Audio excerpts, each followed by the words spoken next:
Welcome back to Global Time Attack Finals here at Buttonwillow Raceway. We apologize for the lack of Group 1 Session 3. We had some technical issues with our YouTube live stream, so let's catch back up. Cuban, what went down in this last session? What did we miss?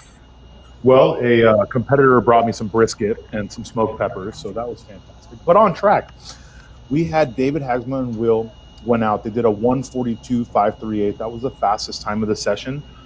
Was a little bit slower than David's fastest time. It literally looks like every Motorsports team, I jinxed you. Other than that, it seems like it was a pretty clean session, at least from what we could see up here in the tower.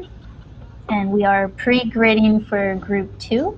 That'll be starting here pretty shortly. We're looking probably the next 2 minutes. We'll go hot at about 1:30. There is such a thing as the commentator's curse. I don't care what's being commentated, whether it's racing, fighting, esports. Every time a commentator talks to someone and says, "You're doing great," they fail. So Carla forgot about that, and now she has jinxed the entire Renner team. That is 5 cars that are now going to fail because of Carla. And this is why she's competing more. Yeah, I guess I can take full blame for that. So, sorry guys. I won't talk to any more teams during the lunch break and tell them that they're doing a good job. All right, well, let's get caught up here. So we have our updated midday results and see what kind of lap times we're looking at per class. We're going to go ahead and look at them on our end.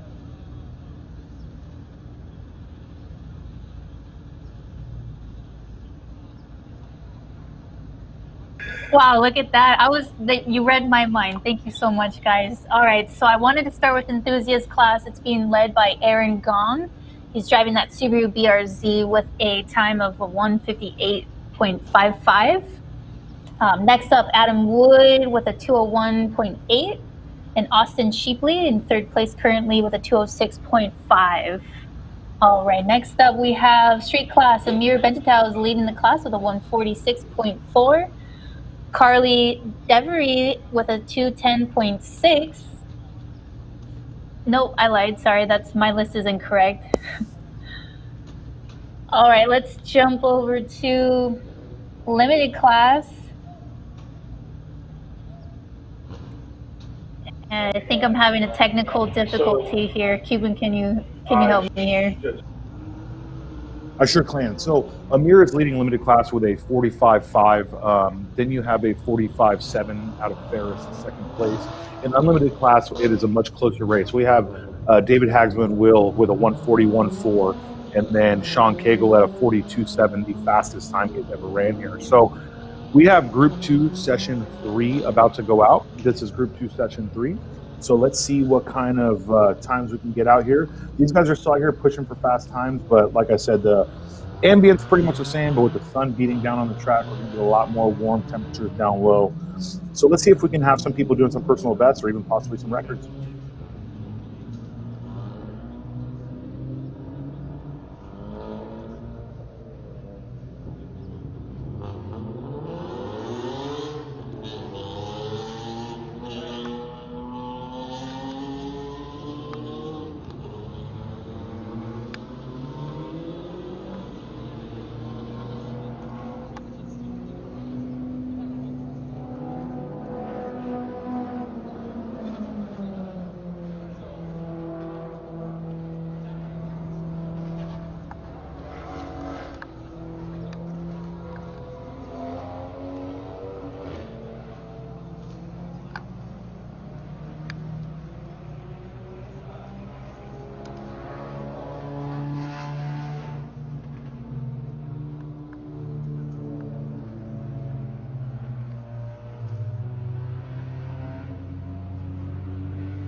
All right, guys, so here we have Justin Bayless in his Volkswagen Rabbit Honda S2000. It's an awesome car, guys. You got a S2000 engine and a Volkswagen Rabbit.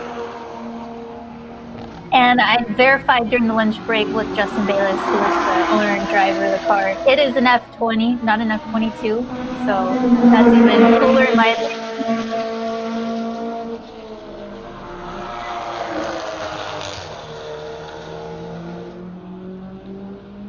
Looks like Amir did not come out in either vehicle, guys. So out here we have Nick Romano, Sunzo, Matt Romano, Corey Wells, and Will Greaves. I'm pretty sure it's Will in the car right now trying to set down a lap line.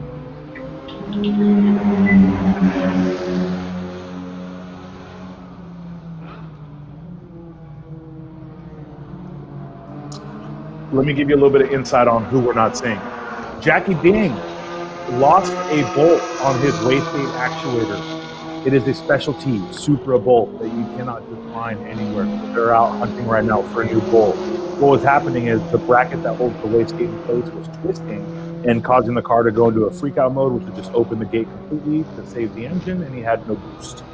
The reason Amir did not set a fast lap time in his second session, they knocked the car out of alignment. So they had to redo the alignment in the garage over lunch. So those two big hitters are not in this group. I'm not sure why I'm not seeing Sean K, but it could have something to do with the weather and maybe they want to save time. So I did not have a chance to talk to them. Sadly, the paddock here is very big and we don't get that long for lunch, but I try to get as much info as I could for you guys. Talking with a few other competitors, everyone says the track feels good, they're happy. There's one person I couldn't get a hold of, it was Johnny Hernandez. His car has been on jack stands since the very first run group. So I'm unsure what's going on over there, but hopefully they get it all figured out.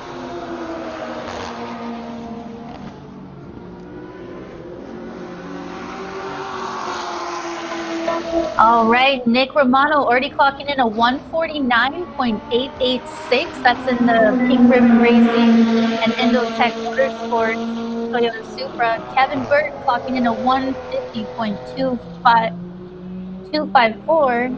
Matt Rahana starting strong with a 152.5. Sun Vo going a little bit faster this section with a 152.9.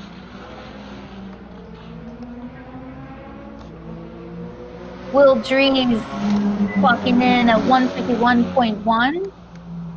Jose Mejia clocking in a 151.495. That's car number 89 in that CTR. That is a wicked fast time for a CTR. Listen, guys, if this was last year, that time puts you on the podium. If this was last year, that time puts you on the podium. This year, you need a 48 to get on the podium, but that is the fastest CTR ever in street class. We've never seen an FK8 go sub 50 during a competition.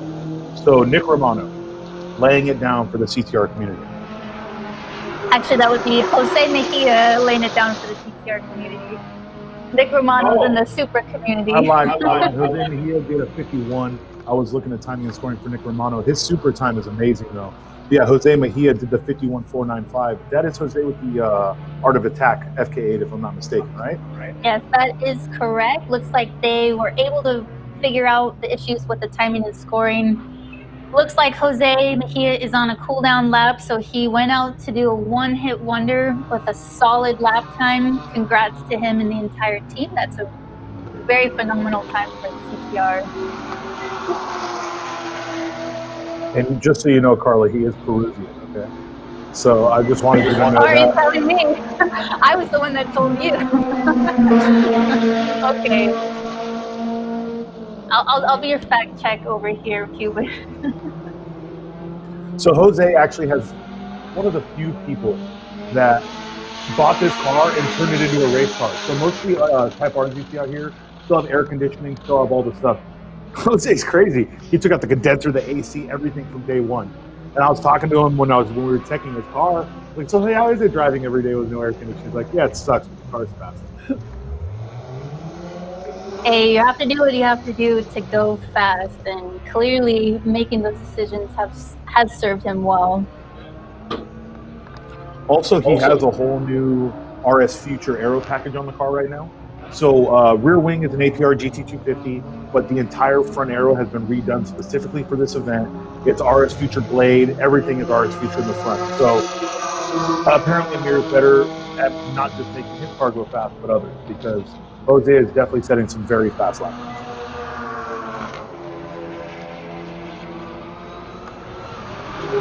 Looks like we had Matt Rohana come into the pit for a tire pressure adjustment. He's driving the Art of Attack Supra. He's currently sitting at a 152.554.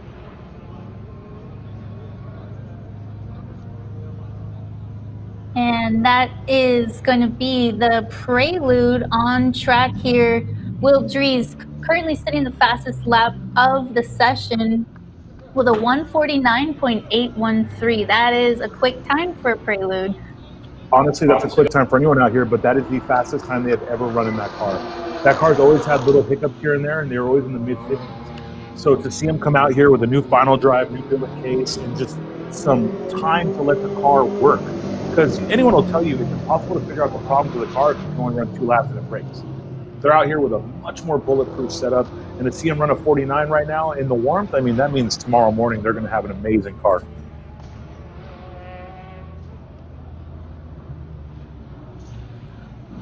Also finding some time, we have Mark driving that E46 M3. He was able to clock a new personal best time for him of a 155.2. He found a second 1.6 seconds after an alignment and shock change, so that definitely seems to have helped them. And shout out to TrackSpec Autosports for changing that alignment real quick during lunch for them.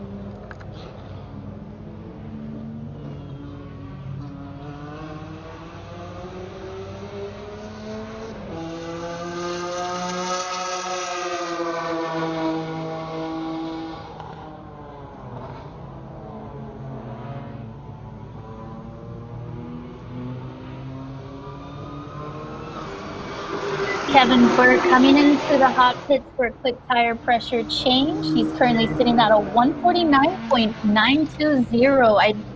If I'm not mistaken, that may be his first time under the 150 mark. So congratulations to Kevin Burt and the Rockstar Garage team.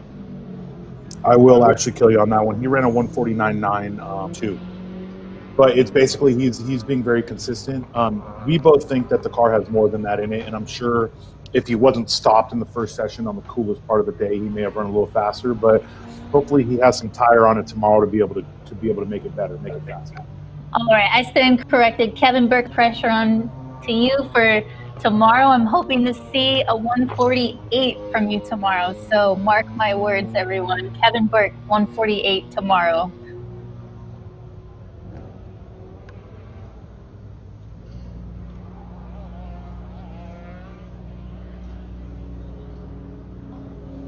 Here we have 2 cars getting checked by teams, and we get a lot of questions about this. None of these people are paid, just so you know. These are all teammates and friends and people that are there to help each other out. Time Attack is a very family-oriented sport, and as you know, family has nothing to do with the blood. It's the people you choose to be around you.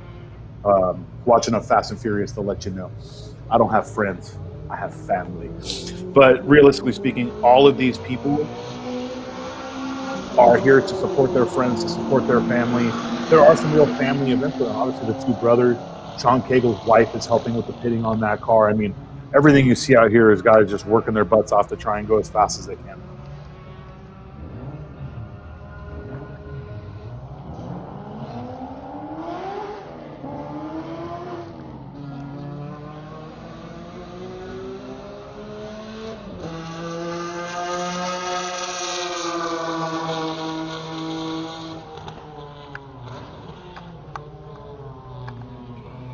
There we have Justin Bayless on the screen there in his S2000 F20 powered Rapid GTI. He currently is sitting at a 159 right now, which is pretty decent considering how old and square that car is. So congratulations, Justin Bayless. I'm not sure what your personal best time is, but I'm hoping that you find it with your S2000 motor this weekend.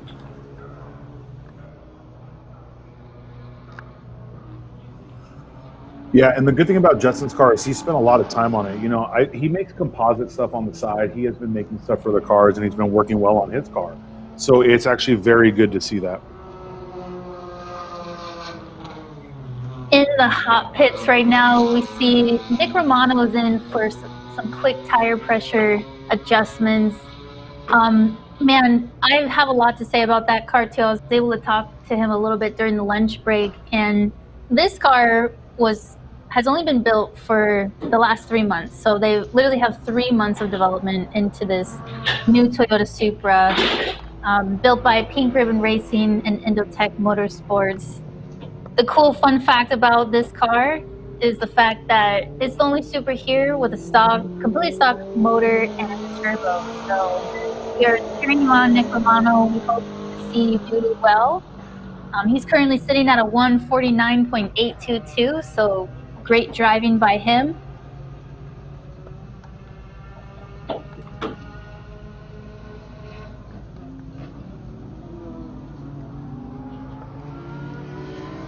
And we also see part of Nick Romano's team there. He wanted to give a personal shout out to everyone that's here to help him out this weekend: JJ, Matthew, Evan, Dennis, and Kristen. Thank you very much for helping Nick Romano seek the sub 150 mark in that stock Supra. How stock is it then? Well, I don't know the full details, but I know that it's the only Supra here that has a completely stock turbo and engine. So they're just trying to do what they can to get mechanical grip and dial in some aero grip there. Well, I'm just going to say this then. If they're on a stock turbo engine and they're running 49s, that's super impressive. Not to shoot down what Jackie's been doing because he's fast, but Jackie's at a 47 with one of the most developed Supras in North America. You can attest to this. The difference between a 49 and a 47 is a very large difference, but to see sub 50 with a stock engine, that is amazing. Nick Romano is always one to impress behind the wheel. He's always a solid driver no matter what he's driving. Are you trying to get on some race team he runs? Because, you know. I do happen to see Nick Romano at the racetrack a lot. He also races some endurance racing as well. But I give credit where credit's due. He's a really good driver. I'm happy to see him doing well today. She's not lying. That's actually the reason she's here. She's the least biased about people, just cars. But we do have Graham Downey out here and Dr. Drew's FK8. He's been laying down some really good times. In this session, he's down to a 54.5. Very, very fast for that car.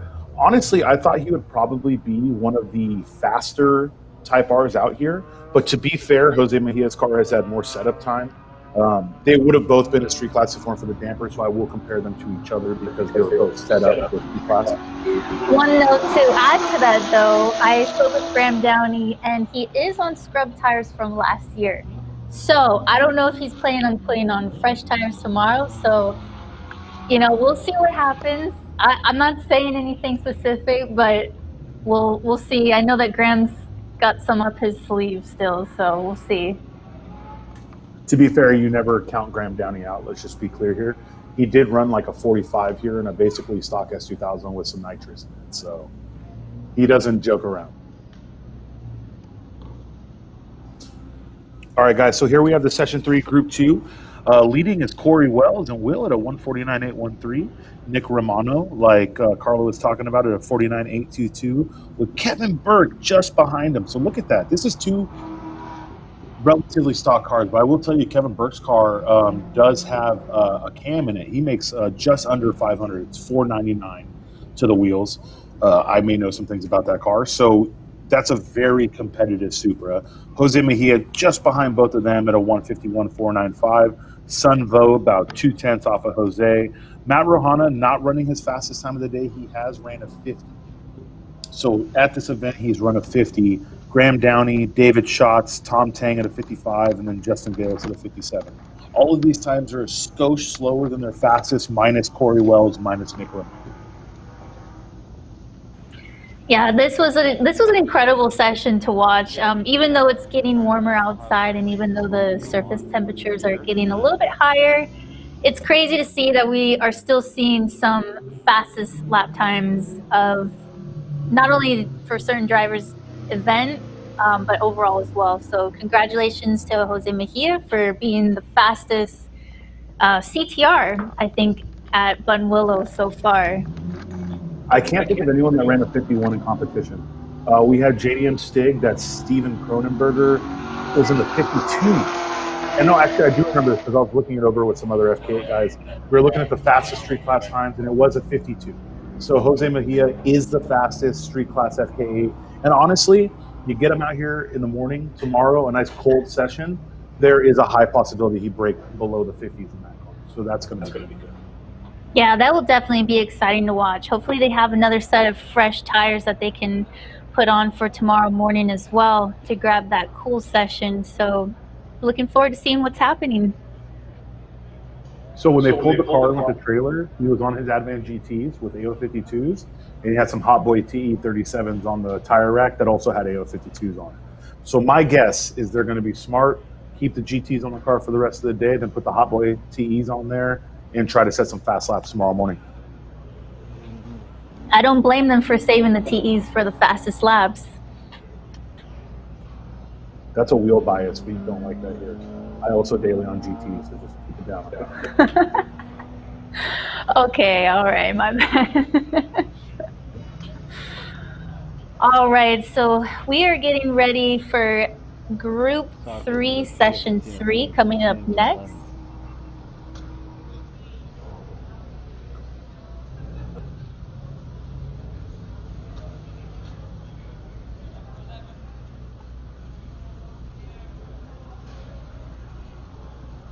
All right, so I'm going to run down to the pits really quick to hopefully grab a couple of interviews, so I will be right back here shortly. All right, now that Carla's out of the tower, stop talking about her wheel-to-wheel friends.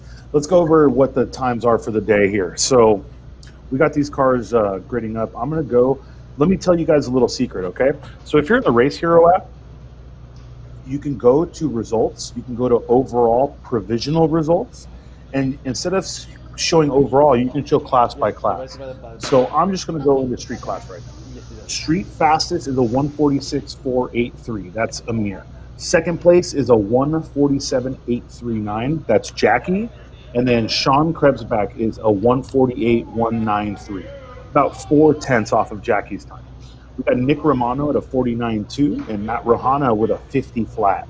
From first to sixth is first to seventh is between a 46 and a 50.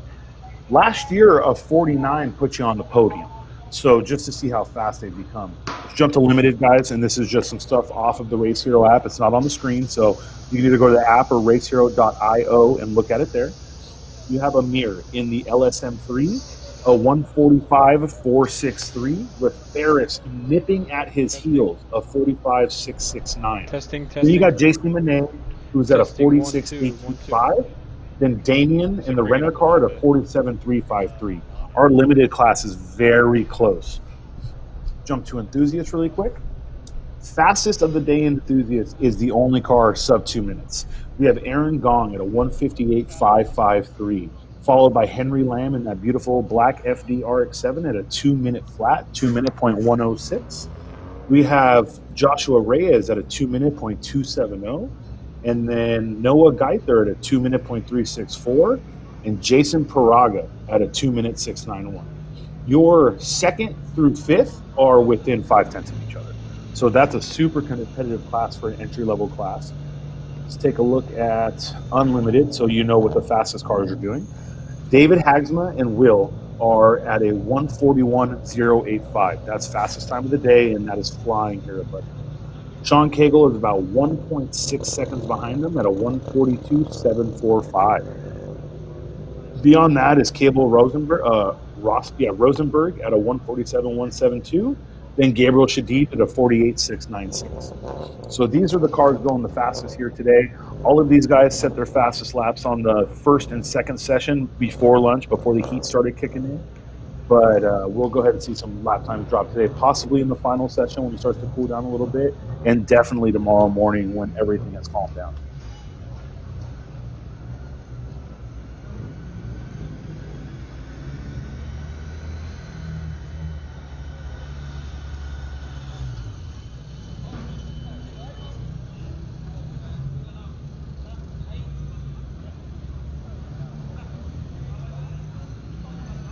Meanwhile, what you're watching is all the Group 3 Session 3 cars going out there getting ready to grid out. I'm going to go ahead and shoot over to Carla in the pits. All right, I'm here in the pits with Vincent Del Campo. He's piloting this white Civic EG, and we've been hyping him up because he's been a crowd favorite for us. A lot of people love his car. Vincent, how's the day going for you so far, and what are you looking for this session? You know, it could be going a little bit better. We had a few issues this morning. We got black flagged a couple times. Just a few things going on. Our transponder wasn't registering. So we did do a 56 today, but it didn't record. So we're hoping to get into the 55s. 54s would be lovely, but a low 55 would be good for us. So we put new tires on the rear. We were having a little bit of slip around Riverside, and that we lost 9/10 through there. So we should get it back, and if we do, hopefully we break into those 55s on this one. All right, 55 is blazing quick for this car, so I'm really excited to see it. So thanks for watching over here. We'll kick it back to Cuban while I grab one more car. So what was going on over there is it was a small placement issue. Just the transponder was taking on some laps and not others. They got that all taken care of and fixed. So Vincent's definitely going to have a chance to show that 56. Anyone that's ever run an EG over here knows that doing a 55 or 56 with just an NA powered K series, you are literally flying. He's shooting for his personal best, fastest time of the day, and he has definitely traveled the states with us. He was at Texas at Super Lab Battle. He was at the Ridge Motorsport Park with us. So Vincent is about the time attack life. There is zero doubt about that. Let's take a look at what his fastest time is that was actually registered. We have a 58.2 registered for him, so that's a fantastic time right there. Also, we have a couple other cars out here that are running really good times, and hopefully, you know, we can get a quick little talk with the driver. I think we've still got 5 minutes before these guys go out. To those of you that are wondering, we are at Buttonwillow Raceway Park, and it is open to the public. This is definitely something that if you are free tomorrow, please come on down. While we're waiting, I do want to give a shout out to our sponsors. Let's start with Yokohama Tire. Without them, we wouldn't have the fastest tire in time attack. Thank you so much, Yokohama Tire. Garrett Advancing Motion, Raise Wheels, Ignite Race Fuel, Competition Clutch, CSF Radiator, Race Shapes, Meister Watches, and Stop Tech Brakes. These are the companies that make our drivers faster. They're the companies that make us be able to do what we do. And without these guys, we wouldn't even be able to put this show on for you. And without these competitors, we definitely wouldn't be able to put that show on for you.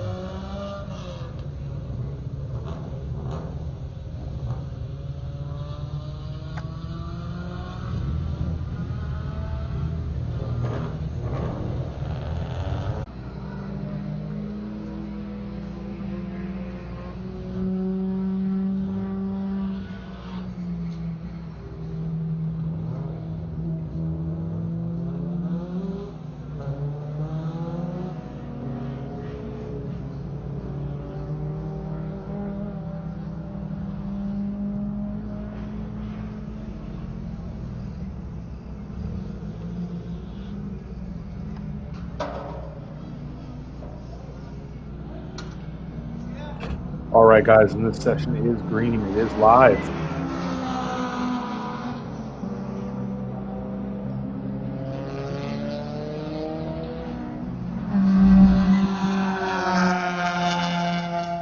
We have Frankie Ho being followed by Vincent Del Campo. Those are going to be the two fastest guys of this session. Aaron Dong right behind him at a 58 at his fastest lap, so he's pushing for a little bit more.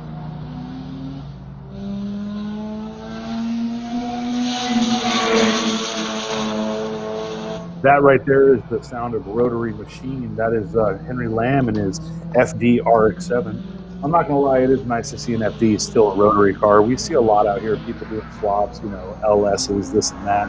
I have nothing against the LS, but I just think there's some cars, the FD being one of them, that is just a bastard. Keep the push rods out of the RX-7s, guys.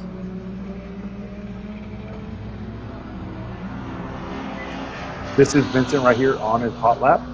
The car actually looks really planted. You know it looks good through that section when it doesn't look out of control. We know he's pushing it as hard as he can, but it's very planted, it's comfortable. The car is just holding itself in place. And that's by no means a high horsepower car. It's K-Series, a little bit of this. We're going to shoot down to Carlin really quick in an interview, and you guys keep track of the times, okay?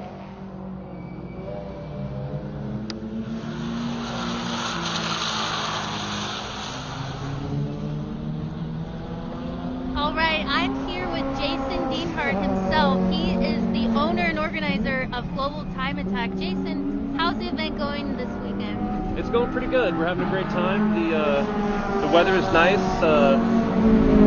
The afternoons are perfect. You know, it's been cool all day, but the sun's been out for a couple hours and starting to warm the track up. So I think the real sweet spot's going to be later on, the last sessions each day once the sun starts to go down a little bit again, but the track still stays warm. So looking forward to everybody dialing in over the next couple hours here. You know, so weather obviously is always a big key thing. So it being a nice weekend that's the first part. That's, you know, a big strike on the positive end right there. Right on. Yeah, we've definitely seen a mix of weather over the years with Global Time Attack during this time of year. Yeah. But a lot has changed in the 5 years, at least, that I've been with you guys. Is there anything that we can look forward to in the future? It seems like there's a lot of positive momentum going forward. Yeah, definitely. You know, this is our 10th season or so. We started back in 2011. You know, 2020 has been obviously quite an interesting, tough year for everybody. We're fortunate just to be able to hold the event. We had to cancel an event back in August that we were supposed to be at in New Jersey, and that was really tough, but it was a smart thing to do. So, you know, right now we're looking forward to 2021. We've got a schedule that we put out. We put it out on the website. SCCA also just released it on Thursday. Their time trial schedule along with our schedule for the year. We kick off the season March 5th through 7th, 2021 back at Circuit of the Americas. So, you know, we're going to move forward, hoping that by the time we get to March that we'll be able to have spectators and whatnot. And, you know, like everything else, we'll cross that bridge when we come to it. But we've got a full schedule for next year. You know, 5 years ago, we didn't have any tire support like Yokohama coming on as the official tire. And this year was a full-fledged spec tire season for us. And we just recently re-signed a 3-year deal to... Some people we have here at Global Time Attack, this would not happen. I'm going to throw some names out here for you. We got John Villa in the tower. Without him, he does the job of about 17 people. So let's just be clear, John Tech. We have Tony Zerka down there. All of you know him. He's the face of tech, even though he's no longer the face of tech, but everyone loves Tony. We have such a strong crew here. Paul, if you're at home watching, Paul Kuzma's been with us since 2013. He just had a baby. Paul, Sarah, congratulations on your baby, guys. But we can't wait to see you at the next event. Take care of that beautiful baby of yours. For everyone that's ever worked with us and helped us support this series, huge shout out. It's people like that that keep us going. So let's go over the leaderboard, guys. So Frankie Hoff ran a 57.5. It's going to be his fastest time of the day. Joshua Reyes did a 159. Noah 59. Vincent Del Campo did a 159. It looks like 59s are where this track is at right now. We know Vincent has more in the car, but at this exact moment in time, we actually have a car on track that's dead. So there is a yellow flag for that section. Even though he is off track, it's still, you know, close up to the track where drivers themselves are not going to push to the limits with him there. Good thing about this is with all of the cutouts, as you can see here, with all the cutouts in this track, we can pull him off track. They're going to have to yellow the front straight at some point just to go ahead and get him off, but it's good to see how quickly they get out there to take care of him.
It does look like they were able to get that 240 moving, so they're going to go ahead and probably yellow flag the front straight and make it so he can get out. They have him in a much safer position right now. They might leave him there until the session is over just to allow the drivers to continue to go, but it's good that it looks like nothing serious.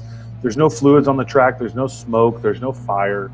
So whatever happened with him, even if it may be catastrophic to the car, it was not catastrophic to the track. So the worst thing that happens is the driver's out there pushing and something bad happens and they oil the track or they destroy that section of the track.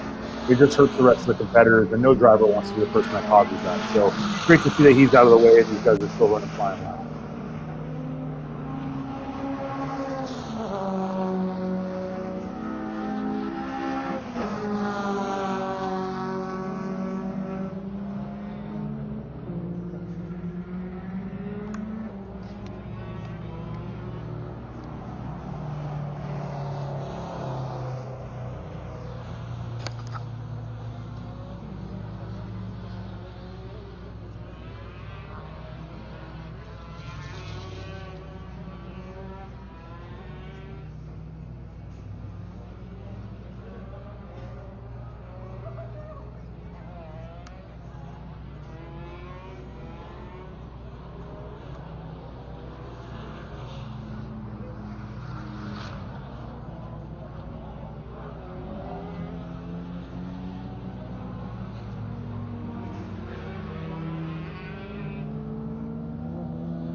All right, guys. So if we're looking at these lap times, Vincent got down to the 58.199 again. His car, as you know, is capable of a 56 or 50. Free spot here. We aren't sponsored, guys, but Late Break Coffee. This is Amir's sister we're talking about. She's always supported the motorsport community, and I'd get to her before they're all gone. They are fantastic.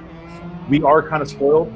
Carl is freezing. I'm not, but the AC is on in the tower right now, and it does feel really good up here while these guys are out there in the sun.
You know, this is one thing that I do wish about GTA Finals.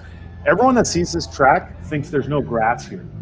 But then you'll see, remember when we used to run Pro-Ams, Carla? We'd be here in like March and April. This whole area would be green.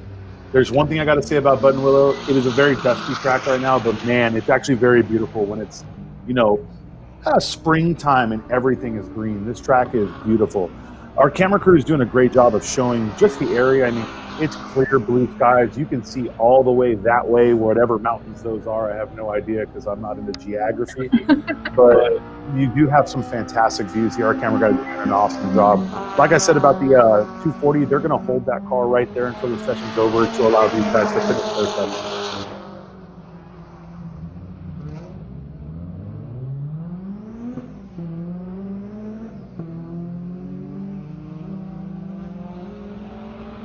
And just to let you guys know, we have a couple drivers, people who've been running some very fast lap times coming up to the tower. Carla's going to do a quick interview with them as soon as they're up here on the catwalk. That way she doesn't have to go all the way back down to the grid so we can keep her close.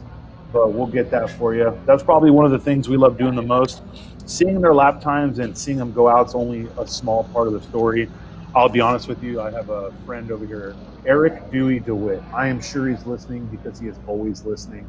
But he yells at me all the time because he says that we need more in-pit and driver talking. Because he's right. The lap times and the getting on track are 10% of the story at least. You need to hear from these drivers the turmoil they went through to get here, the wrenching, the late nights, the car breaking on lap one but then coming again on the last session and winning the event. That's time attack because it doesn't matter if you set your fastest lap on the first lap of the day or the very last lap of the day. That's the lap that matters.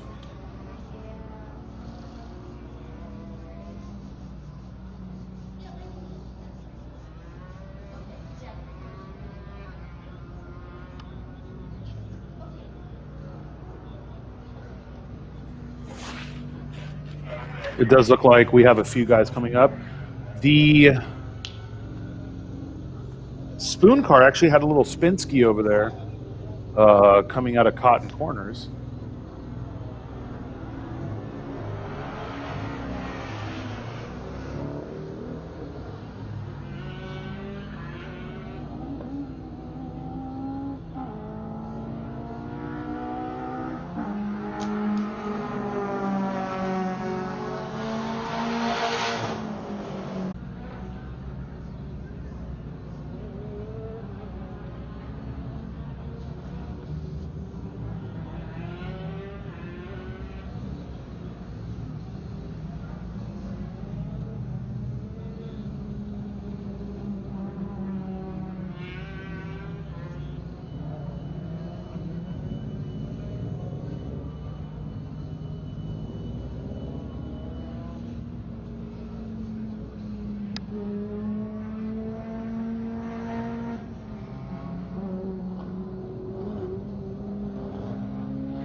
All right, so, you know, Carla is a beast. She is the champion. Car number 905, Mr. I believe I lost it, Adam Swan. He's the one that was incapable of